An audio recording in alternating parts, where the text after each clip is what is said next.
नमस्कार दोस्तों, सफ़रनामा की अगली कड़ी में आपका स्वागत है। तो चलिए चलते हैं आज की कविता की ओर। भटकती रूहें ढूंढती हैं कुछ मिल जाए कहीं, क्या करेंगी कुछ मिला भी तो ये पता ही नहीं। भर लें किसी तरह खुदी को, चाहे वो खुशी हो या हो गम, ना मिले वो भी तो कुछ अधूरी ख्वाहिशें ही सही। दो गम है दुनिया में लो जानिए, एक जो मिल गया वो चाहा था, या फिर के मिला ही नहीं। चलिए इस कविता को थोड़ा समझने की कोशिश करते हैं।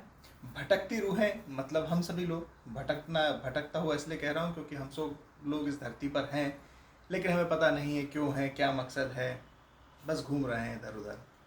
हम सभी अपने आप को किसी न किसी चीज़ से भर लेना चाहते हैं, चाहे वो पैसा हो, पद हो, किसी तरह की पोजीशन हो।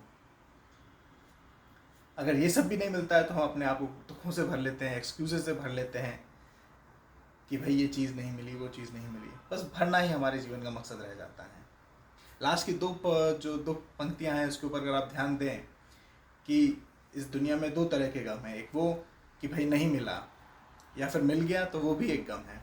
ऐसा क्यों कह रहा हूँ मैं ऐसा इसलिए कह रहा हूँ क्योंकि ये समझना तो ठीक है कि अगर कुछ चीज़ हमको नहीं मिलती है तो हम दुखी रहते हैं, बट अगर कुछ चीज़ मिल भी जाती है, मान लीजिए मैं ये चीज़ चाहता था और मिल गई मुझको, अब क्या? वो भी एक दुख का कारण बनती है। उसके पीछे कारण ये है कि जो चीज़ हम चाह रहे थे, हमें लगता था कि वो मिल जाएगी तो हमें सुख मिलेगा, शांति मिलेगी। लेकिन ये जानना बहुत ज़रूरी है कि जब तक हम अपने आप को पूरी तरह नहीं समझ लेते, हम ये नहीं समझ पाएंगे कि हम असलियत में चाहते क्या हैं। हो यह भी सकता है कि अगर हम अपने आप को पूरी तरह से समझ लें तो कोई चाहत भी ना हो, लेकिन पहले खुद को समझना बहुत ज़्यादा ज़रूरी है।